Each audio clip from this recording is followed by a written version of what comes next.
Isang mapagpalang araw sa inyong lahat.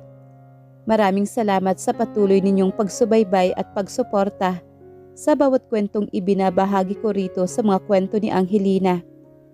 Ang inyong suporta at mga komento ay nagbibigay sa akin ng inspirasyon upang magpatuloy sa paglikha ng mga makabuluhang kwento. Sana ay patuloy ninyong samahan si Angelina sa bawat yugto ng kanyang mga kwento.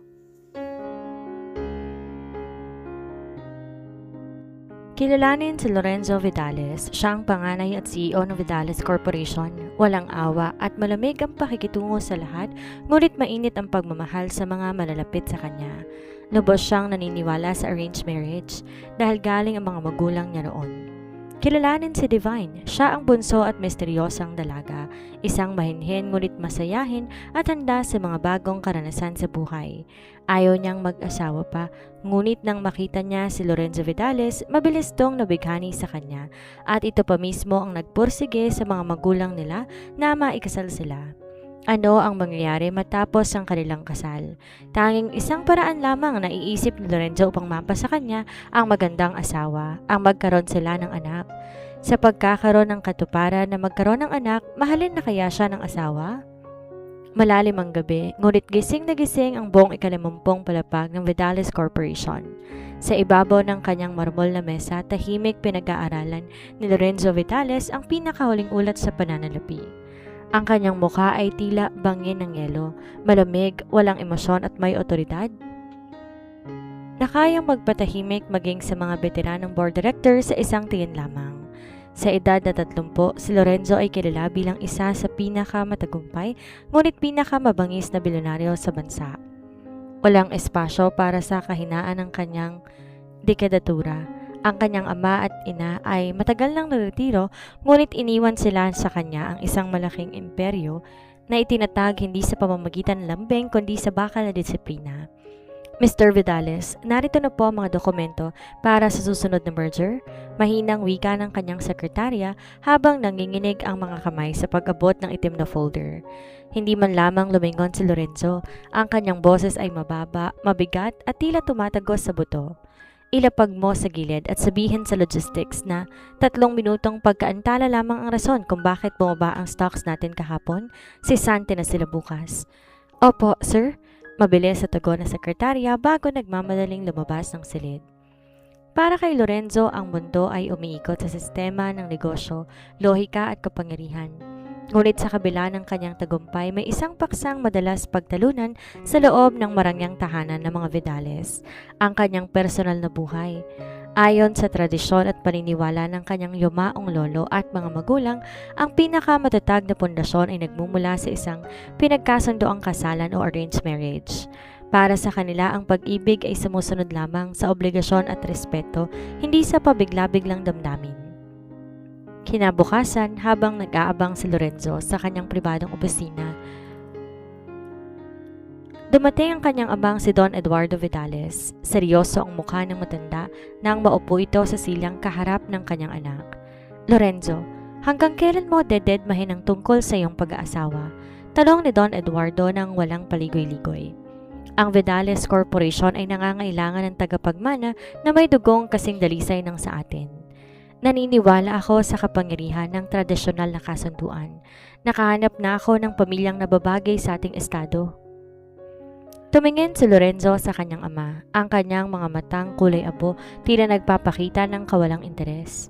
Alam mo ang posisyon ko, Dad. Wala akong panahon para sa mga palabas ng pag-ibig. Kung yan ang gusto nyo para mapanatili ang pangalan ng pamilya, gawin ninyo. Wala akong tutol sa isang arranged marriage basta't ang babaeng pipiliin, hindi magiging hadlang sa mga operasyon ko. Ngumiti ng bahagya si Don Eduardo.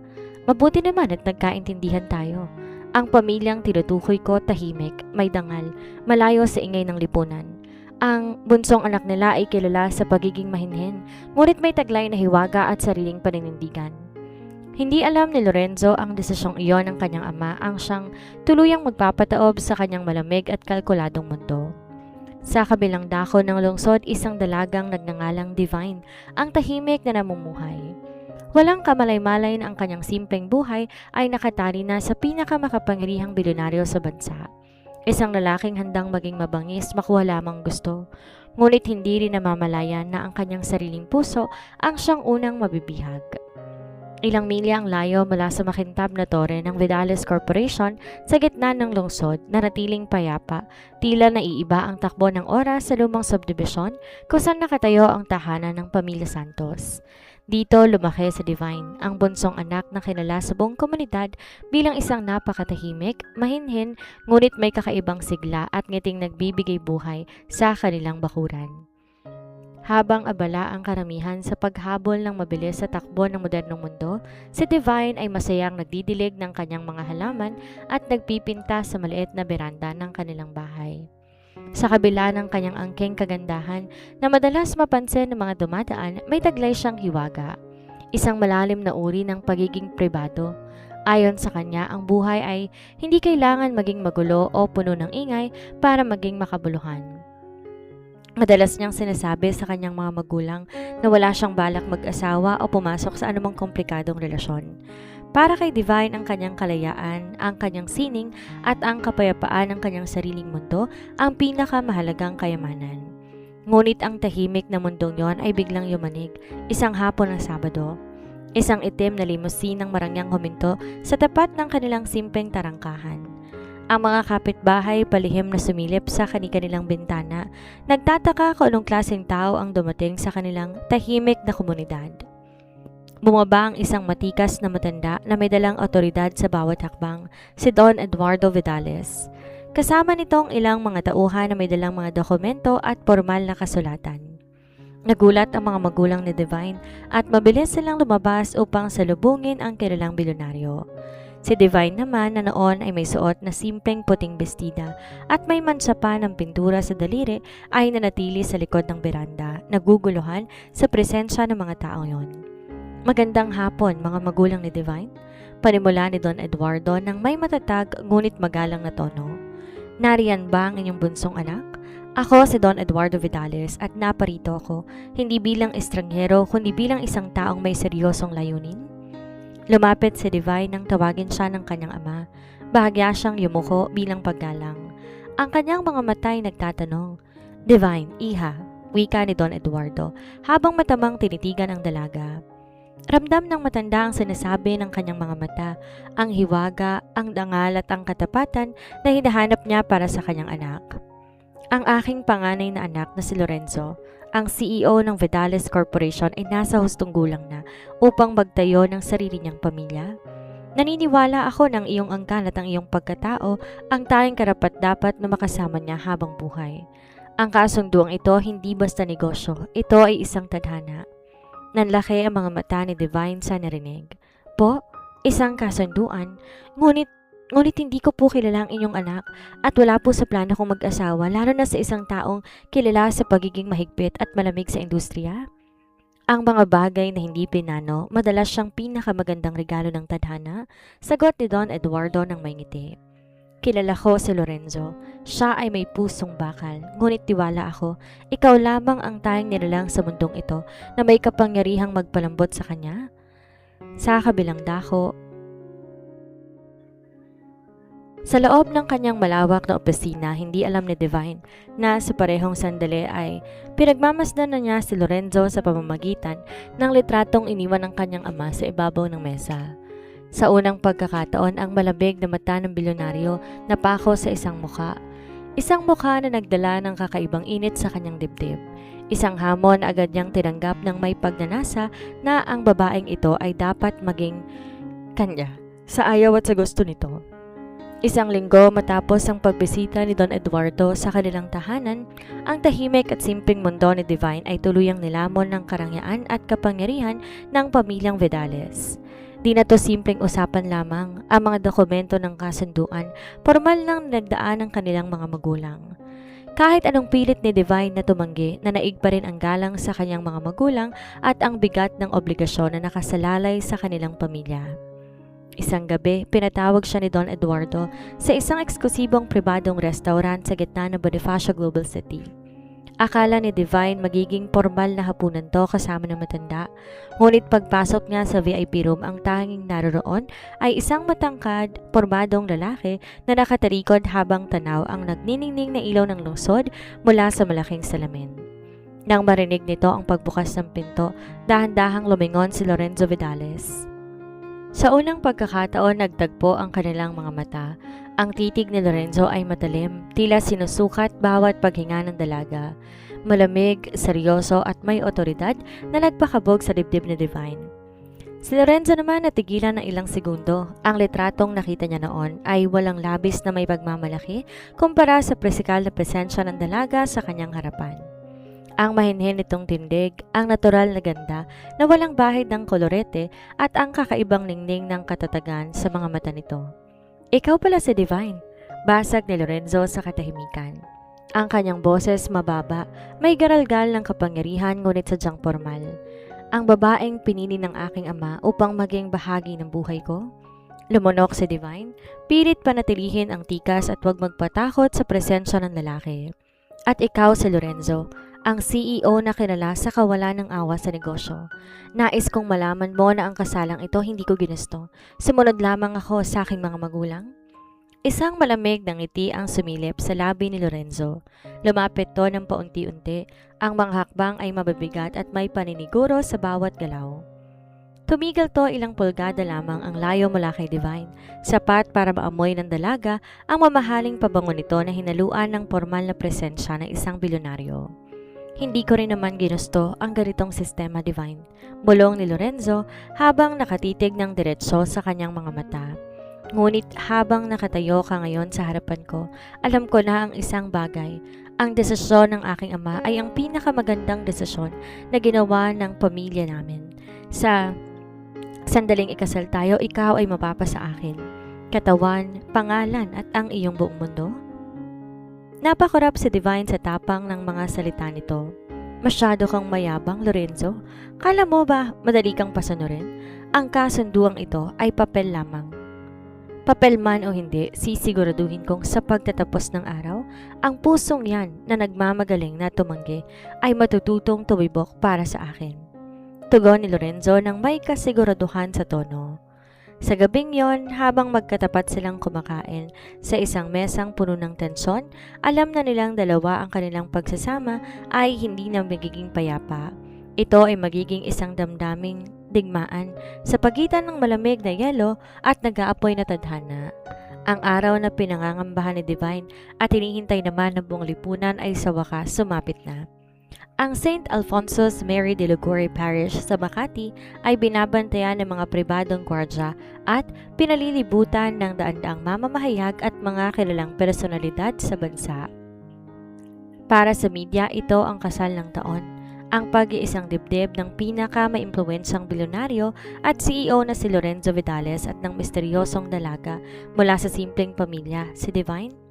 Sa loob ng silid pahingahan ng simbahan, nakatitig si Divine sa kanyang refleksyon, suot ng isang mamahaling puting bestida na pinalibutan ng mga diamante at borda ng mga kilalang designer sa Europa. Kahit gaano ka-elegante ang damit, ang pakiramdam niya, tila suot-suot niya ang isang mabigat na tanikala. Ang kanyang dibdib ay kabado, hindi dahil sa pag-ibig, kundi dahil sa katotohanan sa mga susunod na oras. Officially at legal na siyang mapapabilang sa mundo ng isang mabangis na lalaki. Ilang saglit pa, kinuha ng kanyang ama ang kanyang anak. Anak, maging matatag ka.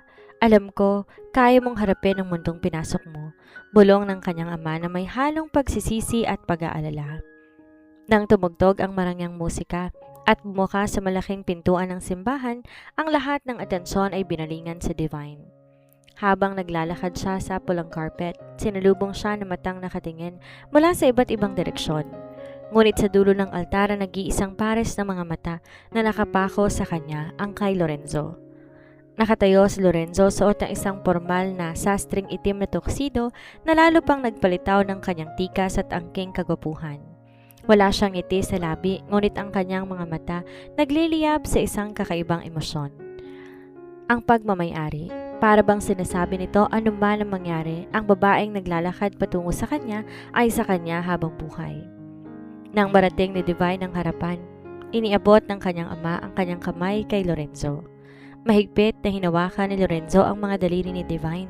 Maliit ang kanyang palad, kabaliktaran ng malamig niyang reputasyon. Ramdam na ramdam ni Divine ang diin ng hawak na yun, isang babala na walang kawala. Habang sinasagawa ang seremonya, ang bawat salita ng pari tungkol sa pagmamahalan, pagkakaisa at pagsasama sa hirap at ginhawa ay may kakaibang bigat sa kanilang dalawa. At nang dumating ang pinakahihintay na sandali, Lorenzo Vidales, tinatanggap mo ba si Divine Santos bilang iyong lawful wife para makasama sa hirap at ginhawa hanggang sa kamatayan? Tanong ng pari. Tumingin si Lorenzo diretso sa mga mata ni Divine. Ang kanyang tinig ay buo, mariin at dinidig ng buong simbahan. Opo, tinatanggap ko. Divine Santos, tinatanggap mo ba si Lorenzo Vidales bilang iyong lawful husband? Tumigil si Divine ng ilang segundo. Ang kanyang lalamunan parang sinasakal ng kaba. Ngunit nang makita niya ang seryoso at nagbabantang tingin ni Lorenzo, alam niyang wala na siyang iba pang pagpipilian. Opo, tinatanggap ko po. Mahinang sagot niya. You may now kiss the bride. Humarap si Lorenzo kay Divine. Dahan-dahang itinaas ang belo ng dalaga, inilapit ang kanyang mukha at marahang idinigit ang kanyang mga labi sa labi ni Divine. Hindi ito isang simpleng halik na pagpapakita sa madla. Ito ay isang selyo ng dominasyon at pangako. Ang lamig ng labi ni Lorenzo ay napalitan ng init ng kanyang pagnanasa. Habang si Divine napapikit na lamang, tinatanggap ang simula ng kanyang bagong buhay bilang asawa ng pinaka-kinatatakutang bilyonaryo sa bansa. Ang pagtanggap sa realidad ng pag-iisang dibdib ay sumalubong kay Divine sa mismong gabing iyon. Matapos ang marangya at dinaluhong ng media na piging sa isang lumang bituing hotel sa Taguig, ang itim na Maybach ni Lorenzo ay direktang pumasok sa loob ng mataas na pader at bakal na tarangkahan ng pangunahing mansyon ng mga Vidales sa Forest Park. Ang bahay ay napakalaki, tahimik at pinalilibutan ng mamahaling sining at antik na kasangkapan na nagpapakita ng ilang dekada ng yaman at kapangyarihan ng angkan. Subalit sa kabila ng karangyaan, ang atmosfera sa loob ay nag-iwan kay Divine ng pakiramdam na para bang nakulong siya sa isang ginintoang hawla. Pagpasok nila sa malaking foyer, agad na nagutos si Lorenzo sa mga kasambahay. Ihanda niyo ang master's bedroom para sa amin at dalhin doon ang mga bagahe ni Mrs. Vidales. Napatigil si Divine sa narinig. Mabilis siyang lumingon sa asawa. Ang kanyang mga mata ay nandilisik sa gulat at protesta. Master's bedroom? Teka lang, Lorenzo. Akala ko ba hiwalay magiging silid natin? Hindi natin napag-usapan na magsasama tayo sa iisang kwarto. Hinarap siya ni Lorenzo. Tinanggal nito ang kanyang suot na korbata at inihagis to sa ibabaw ng marmol na mesa sa sala. Ang kanyang mga mata seryoso at walang emosyon, ngunit may nakatagong otoridad na hindi matitibag. Mag-asawa na tayo, Divine? Ayon sa batas ng kasunduang ito at sa paningin ng aking pamilya. Iisa ng ating tahanan at iisa na rin ang ating silid. Huwag kang umasa na magpapaka-estranghero ka rito sa pamamahay ko. Hindi ako naging estranghero dahil gusto ko, kundi dahil ipinilit mo kung ikulong sa sitwasyong to. Gante ni Divine, ang boses ay bahagyang tumaas dahil sa inis at sa pagod buong araw. Wala tayong pagmamahalan, Lorenzo. Isang kasunduan lamang to. Sa isang iglap, mabilis lumapit si Lorenzo. Ang bawat hakbang nito ay tila lumikha ng tensyon sa hangin. Bago pa man makagalaw si Divine, hinawakan ni Lorenzo ang kanyang bewang. Hinila siya papalapit ng husto. Ang kanilang mga mukha ay magkalapit na lamang, sapat para maramdaman ni Divine ang mainit na hininga ng bilyonaryo. Tandaan mo to, Divine? Bulong ni Lorenzo ng mariin at may diin sa bawat salita. Ang kasunduang to nagsimula sa papel, ngunit sa ilalim ng bubong na ito ako ang nagpapasya kung paano tatakbo ang mundo natin. Gustuhin ko man o hindi, matututo kang yumuko sa akin. Dinala siya ni Lorenzo patungo sa ikalawang palapag, sa malawak na master's bedroom na may kulay puti at abong disenyo. Nang isara ang mabigat na pintuan, naiwan silang dalawa sa loob ng silid, puno ng init at tensyon. Kahit pinilit ni Divine na magmatigas at pumili ng kabilang sulok ng malaking kama, alam niya ang gabing yon ay simula lang na isang mahaba at matinding labanan ng mga kalooban sa pagitan ng malamig na bilyonaryo at ang misteryosong asawa nito. Ang sikat ng araw sa umaga ay dahan-dahang tumatagos sa makakapal na kortina ng master's bedroom.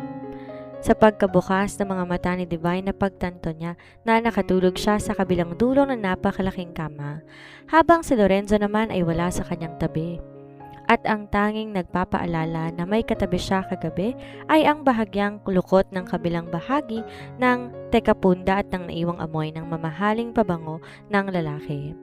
Bumangon si Divine, inayos niyang sarili at nagdesisyon na bumaba upang maglakad-lakad sa mansyon. Nais niyang alamin ang laki at pasikot-sikot ng lugar na tinatawag niyang tahanan. Nang marating niya ang malawak at modernang kusina, nadatnan niya ang pinuno ng mga kasambahay na si Aling Martha, kasama ng iba pang tauhan na abala sa paghahanda ng almusal. "Magandang umaga po, Madam Divine," magalang na bati ni Aling Martha habang marahang lumuyuko. Maagang umalis si Sir Lorenzo patungo sa opisina at may napakabigat daw siyang meeting ngayon sa Dallas Corporation. Ngunit bilin niya na siguraduhin namin kakain kayo ng maayos. Tumango si Divine, medyo nagulat sa pagiging maalalahanin daw kuno ng malamig na bilyonaryo. "Salamat, Aling Martha, pero wag na ninyo akong tawaging Madam. Divine na lang po." "Naku, hindi po maaari, Madam. Kilala po si Sir Lorenzo sa pagiging istrikto pagdating sa respeto sa bahay na to," sagot ng matanda ng may ngiti. Dahil sanay si Divine sa simpleng buhay at pagtulong sa kanilang sariling bahay, kinuha niya ang pagkakataong to upang tumulong sa paghahanda. Gusto niyang patunayan sa sarili na kahit napasok siya sa isang mundo ng karangyaan, hindi niya tinalikuran ang kanyang pagiging simple. Habang nagluluto siya ng paboritong kape at simpleng almusal, hindi niya alam pinapanood na pala siya ni Lorenzo sa pamamagitan ng nakatagong security monitor sa kanyang pribadong opisina sa kumpanya. Nang makita ni Lorenzo sa screen kung paano ito kumilos ng may grasya at kasimplihan ng kanyang asawa, isang bihirang ngiti ang sumilip sa mga labi ng seryosong bilyonaryo. Ngunit mabilis ding napawi ang ngiting yon nang maalala niya ang mga banta ng kanyang negosyo at ng mga taong naghahangad na pabagsakin ang Vidales Corporation. Pag-uwi ni Lorenzo galing sa trabaho bandang 7:00 ng gabi, sinalubong siya ng tahimik na mansyon. Nadatnan niya si Divine sa sala, nagbabasa ng isang lumang libro. Agad tumayo si Divine, hinarap ang asawa na may seryosong mukha. "Lorenzo, gusto kong pag-usapan natin ang mga patakaran dito sa bahay," bungad ni Divine, matapang na sinalubong ang titig ng bilyonaryo. "Ayokong nagiging sunod-sunuran lamang ako sa mga gusto mo ng walang boses," huminto si Lorenzo sa kanyang paglakad. Tinanggal ang suot na jacket at iniabot ito sa kasambahay. Lumapit siya kay Divine ng may malamig na tingin. "Wala kang dapat ipag-alala sa mga patakaran, Divine. Ang tanging kailangan mo lang tandaan ay habang kasama mo ko, ligtas ka. Ngunit wag mong susubukan ang pasensya ko." Ang mga sumunod na araw ay nagdala ng panibagong mukha ng realidad para kay Divine. Bilang opisyal na may bahay ng isa sa pinakamakapangyarihang bilyonaryo sa bansa, hindi na lamang siya simpleng babae na nag-aabang sa loob ng mansyon. Isang gabi, inanunsyo ni Lorenzo na dadalo sila sa isang taunan na pagtitipon ng mga elite at pinakamalalaking negosyante sa bansa. Ang Grand Charity Gala sa isang 5 bituing hotel sa Makati. "Suotin mo to," malamig na wika ni Lorenzo habang inilalapag sa ibabaw ng kama ang isang kahon na naglalaman ng isang eleganteng pulang damit pangkasal at mga alahas na may tatak ng mamahaling European brands. "Mamayang gabi, makikilala ka na ng buong lipunan. Gusto ko na sa bawat hakbang natin malaman nilang ikaw ang reyna ng buhay ko." Tinitigan ni Divine ang damit, pagkatapos ay tinuon ang kanyang mga mata sa kanyang mga mata sa seryosong mukha ng asawa. "Lorenzo, alam mo namang hindi ako sanay sa ganitong klaseng mundo. Ayokong maging dekorasyon lamang sa tabi mo sa harap ng mga taong mapagbalat kayo." Lumapit si Lorenzo, hinawakan ng kanyang balikat ng may banayad ngunit matatag na diin. "Hindi ka dekorasyon, Divine. Ikaw ang asawa ko. At sa mundong ginagalawan ko, ang sino mang tumingin sa iyo ng mababa ay kalaban ko. Huwag kang matakot dahil nasa tabi mo ko. Nang gabing yon, nang bumaba si Divine, suot ang pulang kasuotan at may suot na simpleng kwintas na brilyante, ang buong bulwagan ay natahimik. Ang kanyang natural na ganda at mahinhin na tikas ay agaw pansin. Si Lorenzo na nakasuot ng itim na tuxedo ay napatigil sa paglakad habang pinapanood siyang bumaba sa hagdan. Sa unang pagkakataon, nakita ng mga kasamahan ni Lorenzo sa industriya ang isang bahagi ng bilyonaryo na hindi pa nila kailanman nasaksihan. Ang paghanga at pagmamalaki sa mga mata nito habang inaalalayan ng asawa patungo sa bulwagan. Gayunpaman, hindi naging madali ang gabi. Habang umiikot sila upang makipag-usap sa iba't ibang maimpluwensyang tao, lumapit ang isa sa mga dating kasosyo sa negosyo ni Lorenzo, si Mr. Alfonso Aragon, na kilala sa kanyang mapanuyang ngiti at mapanganib na impluwensya. Isang magandang gabi, Lorenzo. Bati ni Alfonso habang nakatingin kay Divine mula ulo hanggang paa. Di ko akalaing ang isang malamig na tulad mo magagawang magdala ng isang simpleng babae mula sa hindi kilalang pamilya sa isang ganitong klaseng pagtitipon. Sigurado ka bang hindi ka napilitan lamang? Ang hangin sa paligid ay tila lumamig ng ilang degree. Ang mga mata ni Lorenzo ay nagdilim, ang kanyang panga ay tumigas habang mahigpit na hinawakan ng bewang ni Divine. Bago pa makapagsalita si Divine upang ipagtanggol ang sarili, mabilis na sumagot si Lorenzo. Ang kanyang boses ay mababa, may halong banta na nagpasindak sa matanda. Mr. Aragon, ang pinili ko hindi mo na kailangan pakialaman. Malamig na wika ni Lorenzo. At tandaan mo, ang babaeng to ang nagmamay-ari ng kalahati ng mundong kinatatayuan mo ngayon. Isang maling salita patungkol sa kanya at sisiguraduhin ko, ang kumpanya mo mawawala sa mapa bago sumikat ang araw bukas. Napaatras si Alfonso, halata ang takot sa mukha bago to nagmamadaling lumayo. Hinarap ni Lorenzo si Divine, ang kanyang ekspresyon ay muling lumambot ng bahagya habang tinatanong ang asawa, "Ayos ka lang ba?" Tumango si Divine. Ang kanyang dibdib mabilis na tumitibok, hindi dahil sa takot kay Alfonso, kundi dahil sa paraan ng pagtatanggol sa kanya ni Lorenzo. Sa gitna ng madilim at mapagkunwaring mundo ng mga bilyonaryo, unti-unting nararamdaman ni Divine na ang lalaking to, sa kabila ng kanyang pagiging ruthless ay handang sunugin ang buong mundo para lamang ipagtanggol siya. Lumipas sa mga linggo na ang relasyon ni Lorenzo at Divine ay tila isang marahang sayaw ng pag-iingat at pag-aangkupan. Sa loob ng malaking mansyon, unti-unti, nababawasan ang malamig na tensyon at napapalitan ng mga sandali ng katahimikan na may kasamang pag-unawa. Si Divine ay natututo lang mamuhay sa mundo ng mga mayaman, habang si Lorenzo naman unti-unting natutunghayan na ang pag-ibig ay hindi nadadaan sa utos o sa pilitan. Isang hapon, dahil sa pagdanais dalhan ng paboritong kape at simpleng tanghalian ng asawa, nagpa siya si Divine na magtungo sa Vidales Corporation ng walang pasabi. Ito ang unang pagkakataon na napakrusya sa mismong tore kung saan pinamumunuan ni Lorenzo ang kanyang imperyo. Nang dumating siya sa ika-50 palapag, sinalubong siya ng gulat na mukha ng sekretarya ni Lorenzo. "Madam Divine, hindi po sinabi ni Sir Lorenzong darating kayo. Nasa loob po siya at may mahalagang pulong?" "Ayos lang, Aling Clara. Gusto ko lang ihatid to. Kung abala siya, hintayin ko na lang siya sa kanyang opisina." Nakangiting wika ni Divine. Ngunit bago pa man makapagsalita ang sekretarya, narinig nila ang boses mula sa loob ng pribadong opisina.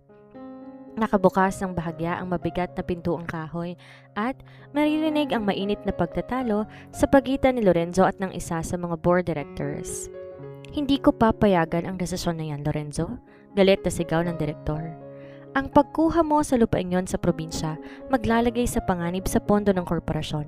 Masyado kang naging padalos-dalos ngayong may pamilya ka na." Tumahimik ang paligid sa loob ng ilang segundo bago sumagot ang malamig at may otoridad na boses ni Lorenzo. "Tandaan mo kung sinong kinakausap mo, Mr. Santos. Ang desisyon ko ay para sa kinabukasan ng kumpanyang to at higit sa lahat para sa seguridad ng asawa ko. Kung di mo kayang tanggapin ang pamamalakad ko, maaari kang magbitiw ngayon din." Napakurap si Divine sa labas ng pinto. Nararamdaman niya ang bigat ng mga salitang yon, na sa kabila ng pagiging strikto at malupit ni Lorenzo sa iba, ginagamit ito ang kanyang kapangyarihan hindi lamang para sa negosyo, kundi para din protektahan ang kanyang pangalan at ng kanyang pamilya. Maya-maya pa bumukas ang pintuan, lumabas ang galit na direktor nang di pinapansin si Divine. Nang makita ni Lorenzo si Divine na nakatayo, hawak ang maliit na lalagyan ng pagkain, ang kanyang mukha na puno ng galit biglang lumambot. Ang kanyang mga mata nagpakita ng pagsisisi na baka narinig nito ang kanyang pagsisigaw. Divine! Mahinang tawag ni Lorenzo habang lumalapit. Bakit ka nandito? Hindi mo na kailangan mag-abala. Inabot ni Divine ang pagkain. Ang kanyang mga mata tiningnan ng diretsong asawa. Gusto ko lang makita kung paano ka lumalaban sa mundong to, Lorenzo, at ngayon nalaman ko na hindi ka lamang isang ruthless na bilyonaryo. Isa ka ring lalaking handang gawin ang lahat para sa kanyang tahanan. Hindi nakapagsalita si Lorenzo. Sa kauna-unahang pagkakataon sa harap ng kanyang mga tauhan, kinuha niya ang kamay ni Divine at hinagkanto ng may buong paggalang at pagmamahal. Pinatutunayan na sa likod ng kanyang malamig na anyo ay may pusong para lamang sa kanya. Ang mga araw ng sumunod na pagbisita ni Divine sa Vitalis Corporation nagdala ng mas malalim na pagbabago sa ugnayan ng mag-asawa. Ang mga pader na itinayo ni Lorenzo laban sa mundo at ang mga agam-agam na kinikimkim ni Divine simula pa ng unang araw ng kanilang kasunduan unti-unting gumuho, napalitan na isang tahimik ngunit matatag na pagkakaunawaan. Isang gabi habang ang buong mansyon ay tahimik at ang tanging maririnig ay ang marahang pagaspas ng hangin sa labas ng bintana, hindi dalawin ng antok si Lorenzo. Nakaupo siya sa kanyang pribadong pag-aaralan sa loob ng pastor's bedroom. Nakaharap sa isang lumang kahon na yari sa kahoy. Nang buksan niya ito, nilawal nito ang ilang lumang litrato at mga dokumentong naglalaman ng kasaysayan ng pamilyang Vidales. Isang patunay ng bigat ng responsibilidad na ipinamana sa kanyang mga balikat simula nang siya'y kabataan pa lamang. Naramdaman ni Divine ang pag-iwas ng kanyang asawa sa higaan, kaya dahan-dahan siyang bumangon. Nakasuot ng simpleng sutlang pantulog. Lumapit siya na may pag-iingat sa silid aklatan kung saan nakabukas ang ilaw. Nadatnan niya si Lorenzo na kayuko, hawak ang isang maliit na litrato ng kanyang yumaong ina. Hindi ka pa natutulog, Lorenzo? Mahinang tanong ni Divine, sapat para hindi siya mabigla. Lumingon si Lorenzo. Sa ilalim ng malambot na ilaw ng lampara, sa unang pagkakataon ay nakita ni Divine ang isang bihirang mukha ng kahinaan sa matipunong bilyonaryo. Ang pagod na isang taong pilit binuhat ang buong imperyo nang walang karapatang mapagod o magkamali. Di ko akalaing makikita mo akong ganito, Divine. Mababa at seryosong wika ni Lorenzo habang nilapag ang litrato sa mesa. Sanay ang mundo na makita akong matatag, malamig at walang kinatatakutan. Ngunit walang nakakaalam kung gaano kabigat ang mabuhay sa mundong pinamana sa akin, kung saan ang bawat desisyon ay binabantayan at ang pagpapakita ng emosyon ay isang uri ng kahinaan. Lumapit si Divine ng walang takot. Tumabi siya rito at parahang ipinatong ang kanyang mga kamay sa nanginginig na balikat ng bilyonaryo. Ang pagiging matatag, hindi nangangahulugan na wala kang karapatang masaktan o mapagod, Lorenzo. Hindi mo kailangan dalhin ang buong mundo ng mag-isa ngayon dahil narito na ako. Tinitigan ni Lorenzo si Divine. Ang mga mata nitong minsang nagpakita ng galit at pagtutol sa kanilang kasunduan ay puno na ngayon ng wagas na malasakit at pagmamahal. Di na napigilan ng bilyonaryo ang kanyang sarili. Hinila niya sa Divine papalapit at siniksik ang kanyang mukha sa balikat ng asawa. Binibigyang daan ng sarili na makaramdam ng kapayapaan sa kauna-unahang pagkakataon sa kanyang buhay. Sa gabing yon, sa gitna ng mga anino ng nakaraan at ng mabibigat na responsibilidad ng kasalukuyan, nalaman ni Lorenzo na ang tunay na lakas hindi nagmumula sa kapangyarihan ng kumpanya, kundi sa bisig na isang babaeng nagturo sa kanya na magmahal ng buong puso habang patuloy na lumalalim ang pagkakaunawaan ni Lorenzo at Divine. Ang mga anino ng nakaraan hindi natutulog. Sa mundo ng negosyo, ang katatagan ng Vidales Corporation ay nananatiling isang malaking tinik sa lalamunan ng mga taong naghahangad na makuha ang kapangyarihan ni Lorenzo. Isang umaga habang nag-aalmusal ang mag-asawa, nakatanggap si Lorenzo ng isang tawag na nagpabago sa timpla ng kanyang mukha. Ang kanyang mga mata, na karaniwang nagpapakita ng pagmamahal tuwing nakatingin kay Divine, muling bumalik sa pagiging matalas at malamig. Anong nangyari, Lorenzo? Tanong ni Divine habang inilalapag ang kanyang tasa ng kape. Mukhang may problema sa opisina. May sumusubok manira sa ating reputasyon sa stock market, Divine? Sagot ni Lorenzo. Ang boses ay seryoso at puno ng tensyon. May mga taong nagpapakalat ng maling impormasyon tungkol sa ating kasal at sa katatagan ng ating kumpanya. Ginagamit nila ang ating personal na buhay para lang pabagsakin ang presyo ng ating mga shares. Nakaramdam ng kaba sa Divine, hindi dahil sa pera kundi dahil sa panganib na dala nito sa kanilang pagsasama. Sinong may gawa nito? Si Alfonso Aragon at ang kanyang mga kasabwat? Sagot ni Lorenzo habang mabilis na tumatayo at kinukuha ang kanyang Amerikana. Hindi na siya nakontento sa mga sinabi niya noong gala. Ngayon gusto niya nang ubusin ang aking pasensya. Ngunit hindi niya alam kung sinong kinalaban niya. Hindi lamang to simpleng negosyo para kay Lorenzo, ito ay laban para sa kanyang pamilya. Sa loob ng opisina, ang bilyonaryo ay naging mas malupit at mas agresibo. Sa bawat desisyon na ginagawa niya, dala niya ang pangalan ng kanyang asawa. Hindi niya hahayaan na madungisan ang dangal ni Divine ng mga taong makasarili. Sa kabilang banda, si Divine hindi nagpadala sa takot. Alam niya na ang bawat pagsubok na dumadaan sa kanilang buhay ay isang hamon para sa kanilang pagmamahalan.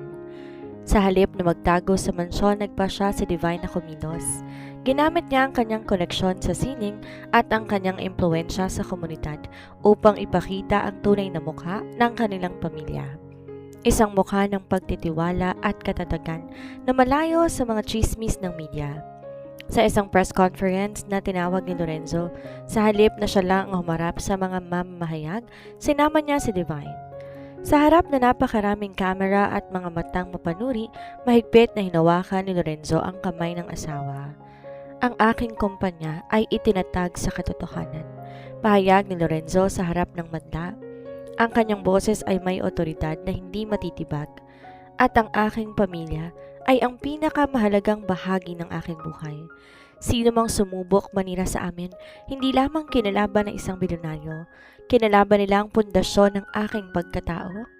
Sa bawat salitang binitawan ni Lorenzo, nakita ni Divine na isang lalaking hindi lamang marunong magmahal, kundi marunong din protektahan ang lahat ng mahalaga sa kanya. Sa kabila ng banta ng mga kaaway, ang kanilang pagmamahalan ay naging mas matatag. Nagpapatunay na ang tunay na pag-ibig kayang lampasan ang anumang bagyo. Makalipas sa matinding press conference na nagpatahimik sa mga kritiko ni Lorenzo, dahan-dahang bumalik ang kapayapaan sa buhay mag-asawa. Gayunpaman, sa likod ng mga pintuan ng mansyon, may isang kakaibang pagbabago ang nararamdaman ni Divine. Ang kanyang mga umaga, madalas may kasamang pagkahilo at pagkapagod na hindi niya maipaliwanag. Sa simula ay nakala niyang dulot lamang to ng labis na stress mula sa mga nagdaang issue, ngunit nang lumipas ang ilang linggo, naging malinaw ang lahat. Isang maulang hapon, habang nagbabasa ng libro sa hardin, di sinasadyang nabitawan ni Divine ang kanyang tsaa nang makaramdam siya ng matinding pagkahilo. Agad siyang dinaluhan ng mga kasambahay at ni Aling Marta na may halong pag-aalala at ngiti sa labi nito.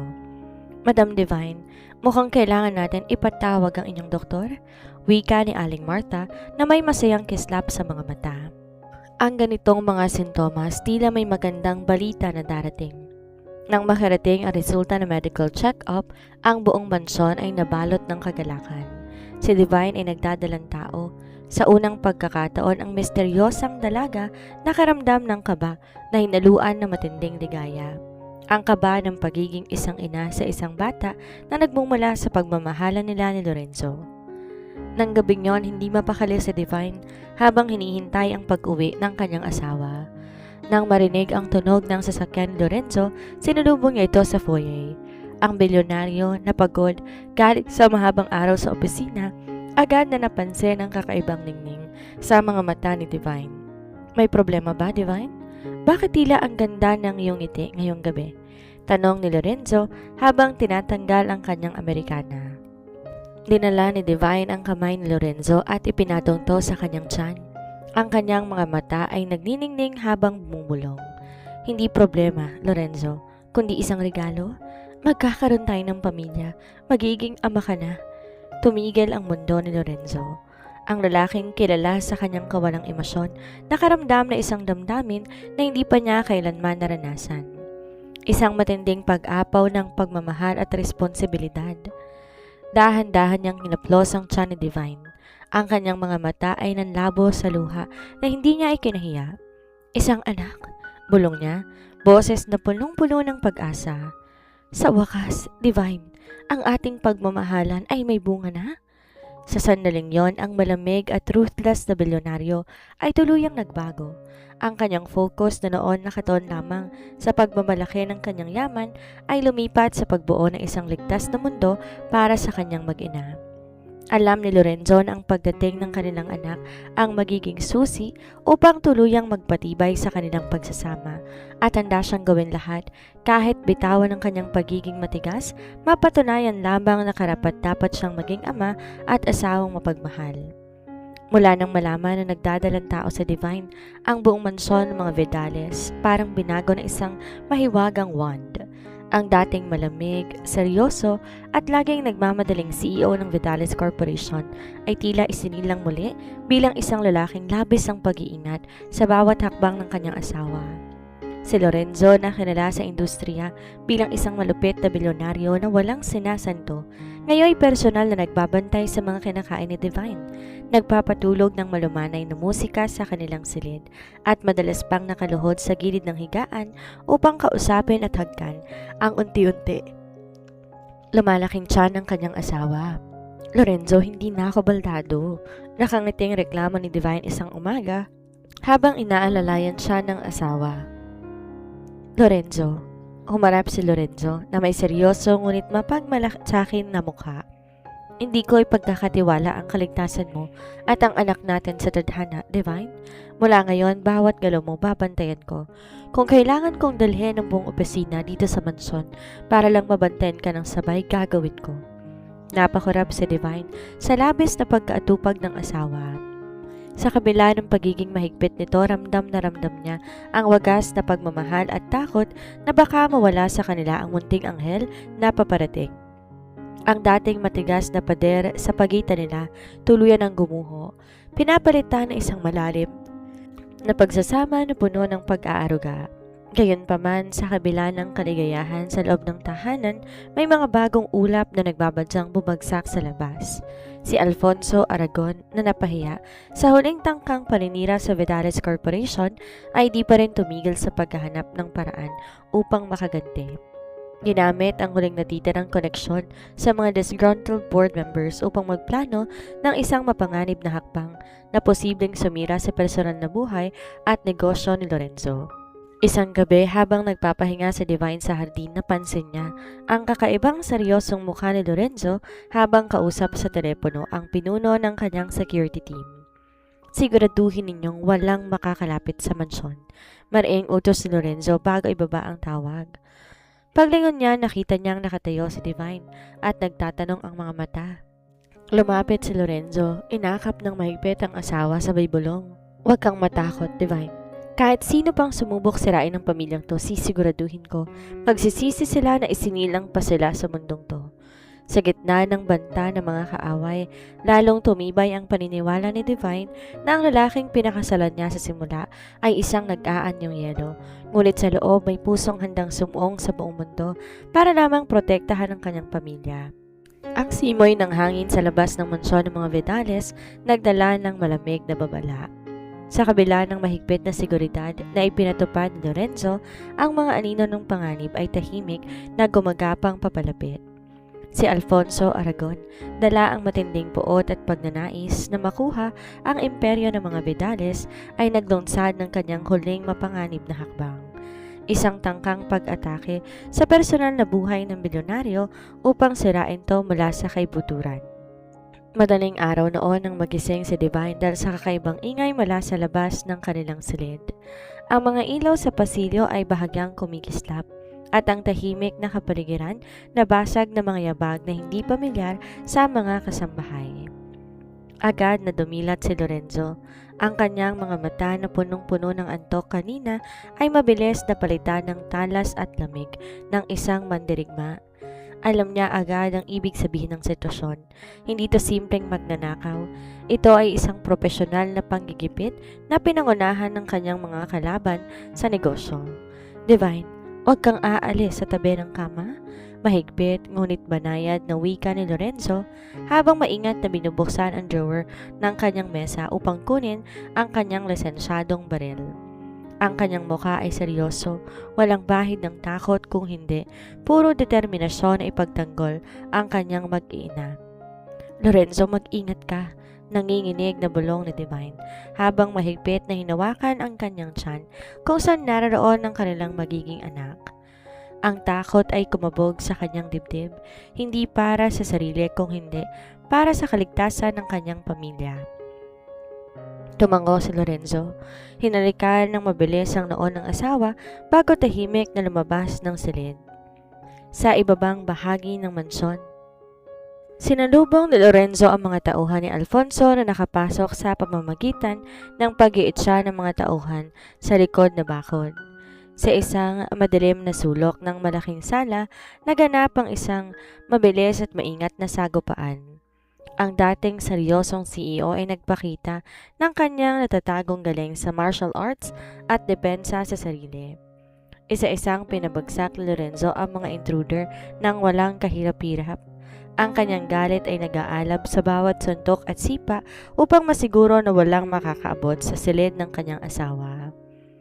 Sa loob ng silid, habang dirinig ni Divine ang mga yabag at ang mahinang tunog ng komprontasyon sa labas, ang kanyang mga luha tuloy-tuloy na pumatak.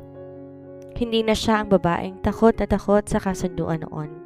Ngayon, ang tanging dasal niya ay ang kaligtasan ng lalaking natutunan niyang mahalin ng buong puso. Makalipas ang ilang minuto na tila kasing haba ng isang taon, natahimik ang buong mansyon. Bumukas ang pintuan at niluwal nito si Lorenzo. May bahagyang sugat sa pisngi, gusot ang damit, ngunit ang kanyang mga mata naghahanap at sigurado sa kaligtasan ng kanyang asawa. Mabilis tumakbo si Divine papalapit. Mahigpit na niyakap si Lorenzo. Akala ko may masamang nangyari sa'yo? Hinalikan ni Lorenzo ang ulo ni Divine. Ang kanyang yakap ay mahigpit at puno ng pasasalamat. Wala nang makakasakit sa inyo, Divine. Hindi ko hahayaan na may umabot pa sa inyo. Sa gitna ng gabing puno ng panganib, napatunayan mo rin ng bilyonaryo na ang kanyang tunay na lakas ay nagmumula sa pagmamahal niya sa kanyang pamilya. Matapos ang gabing yon ng karahasan, hindi na naging tulad ng dati ang takbo ng buhay sa mansyon ng mga Vidales. Bagamat ligtas sina Divine at ang sanggol, nag-iwan to ng malalim na marka sa pagkatao ni Lorenzo.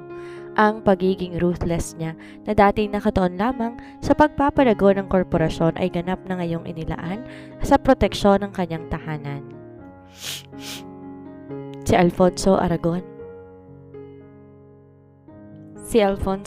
na siyang utak sa likod ng pagtatangka ay hindi na nakatakas sa batas.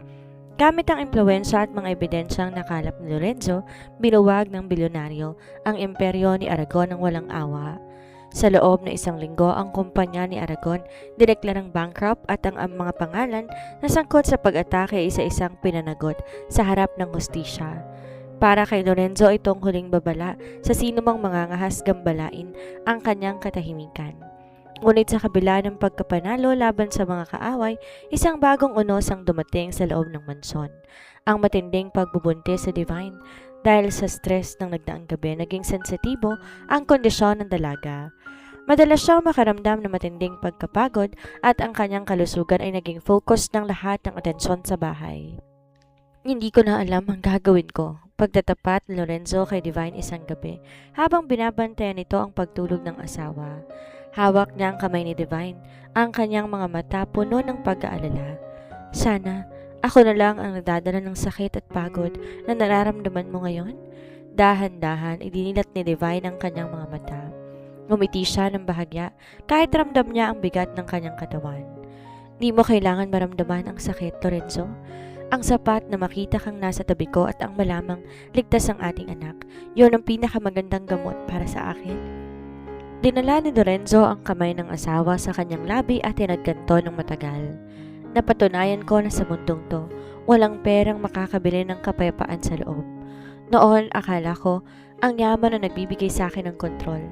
Ngayon, alam ko na ang kontrol nasa pag-iingat sa mga taong mahal mo.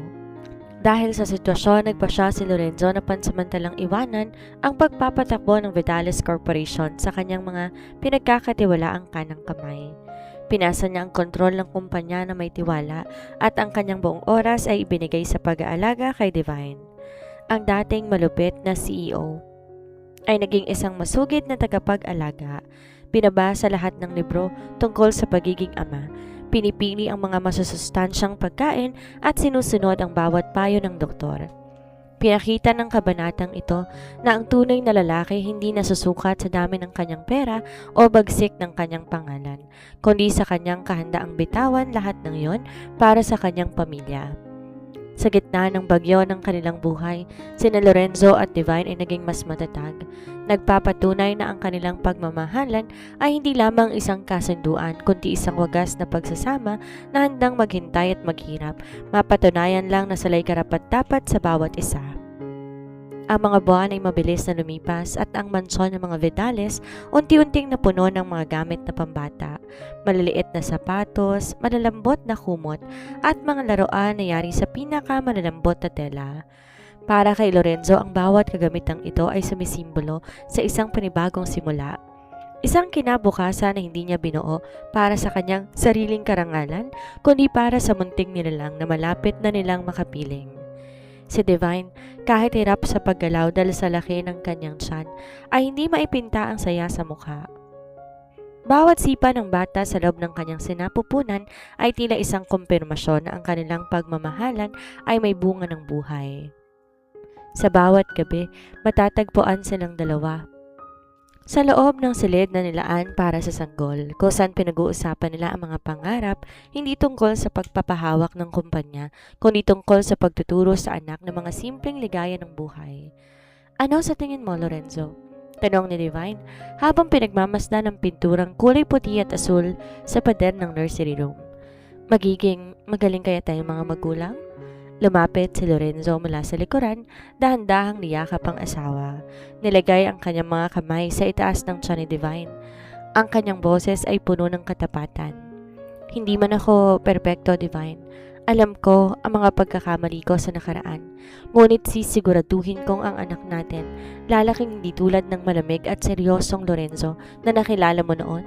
Lalaki siya ng may pagmamahal, may malasakit at may pamilya na handang sumuporta sa kanya kahit ano pa ang mangyari.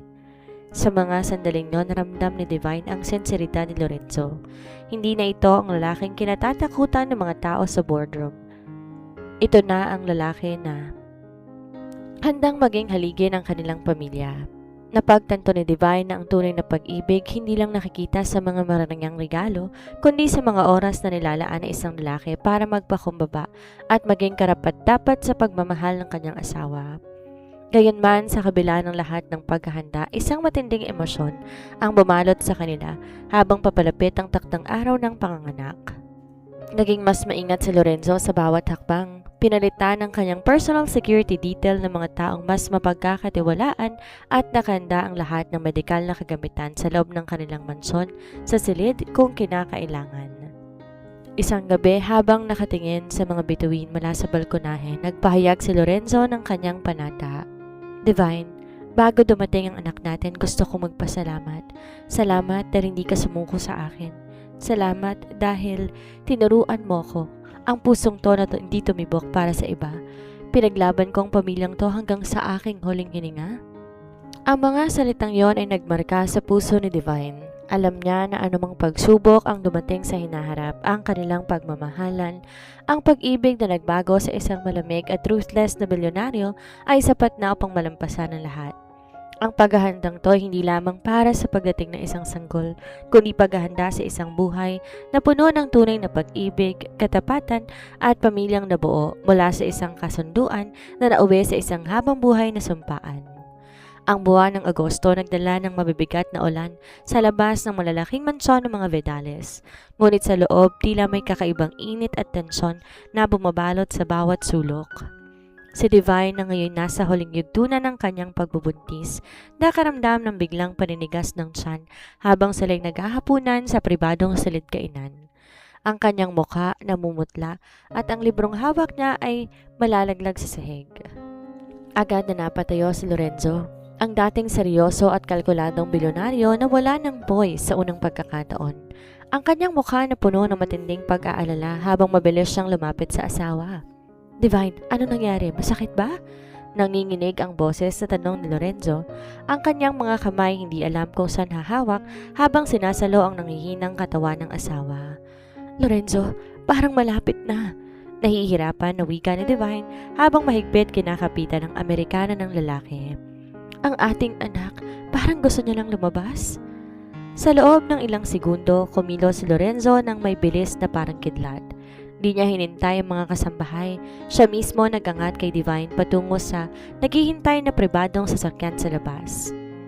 Habang bumabiyahe sila patungo sa St. Luke's Medical Center sa BGC, hawak-hawak na Lorenzo ang nanginginig na kamay ni Divine.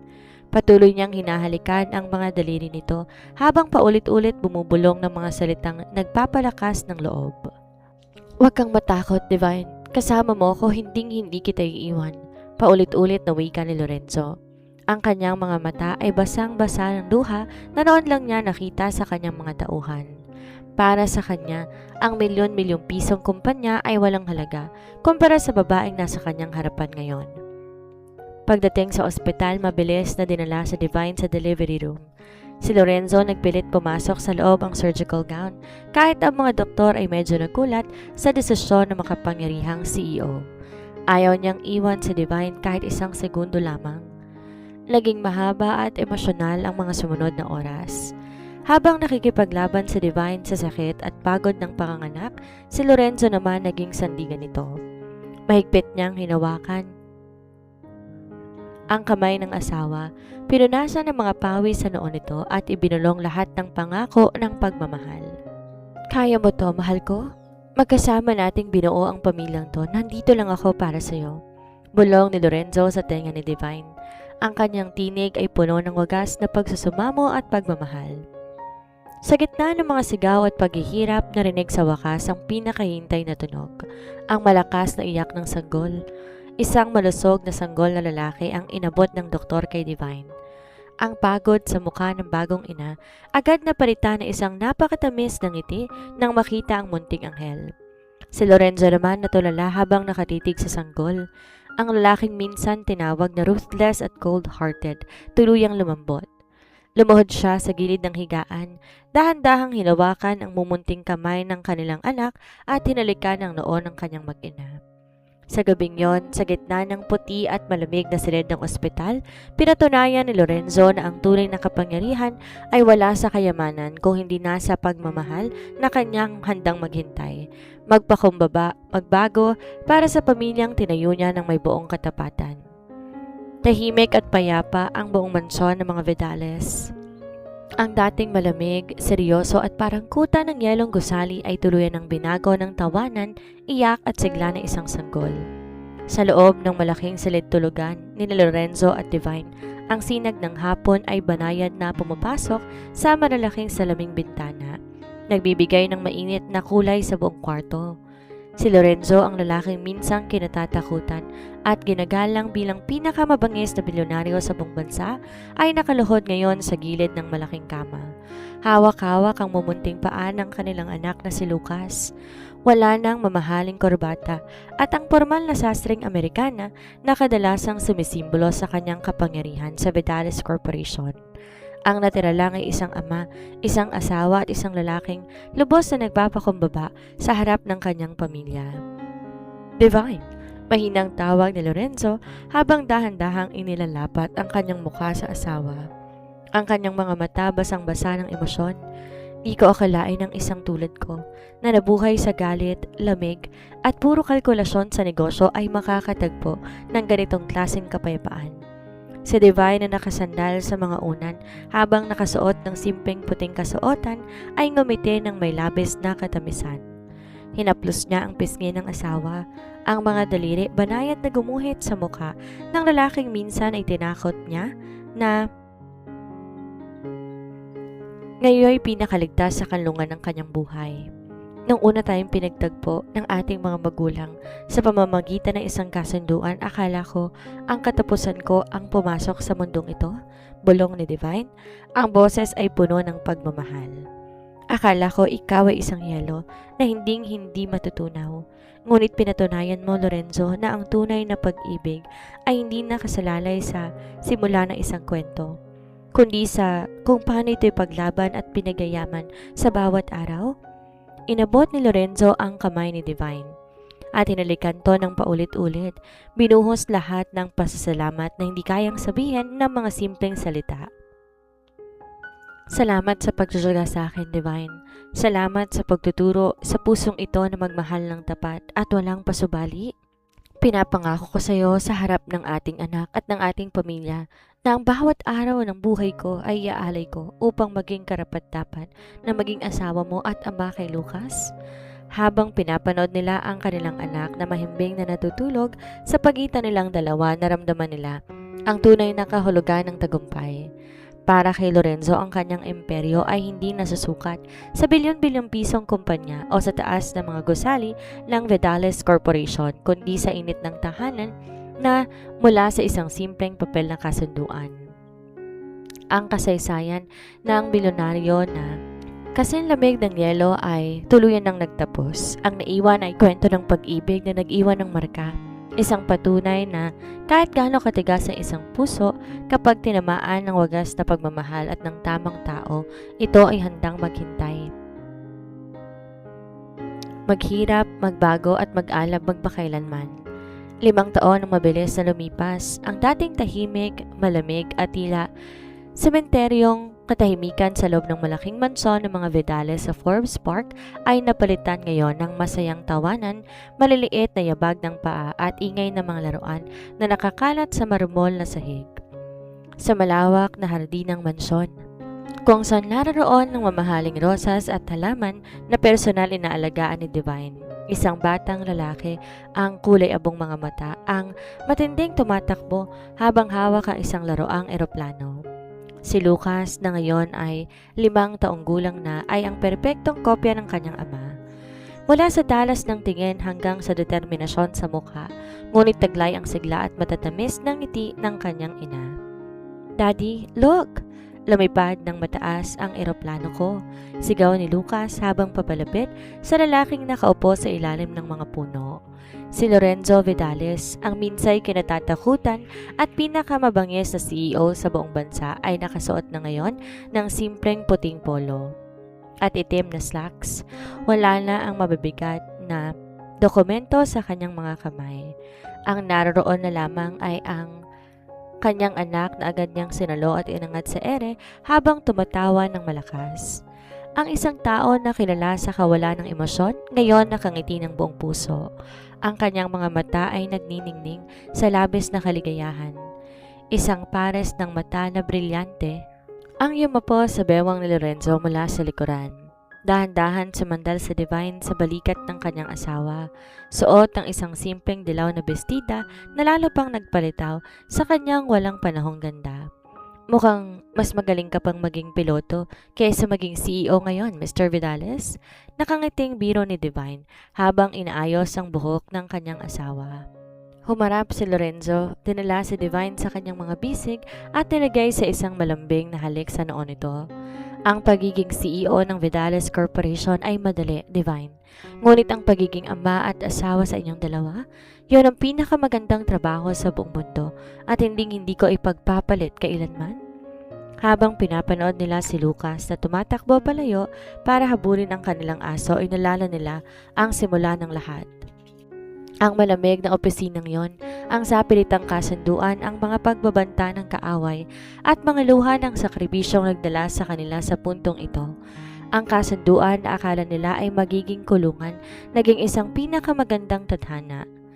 Sa paglubog ng araw, habang ang kalangitan ay nagiging kulay kahel at ginto, lalong tumibay ang panata na binuo nila noon, na ang tunay na pag-ibig ay hindi natatapos sa isang masayang kasalan, kundi sa bawat araw na pinipili mong mahalin ang iyong kaisa-isa sa hirap at ginawa. Ang kwento ng ruthless at cold-hearted na bilyonaryo tuluyan ng naging alamat ng isang pusong natunaw at nag-alab dahil sa wagas na pag-ibig ng isang babae.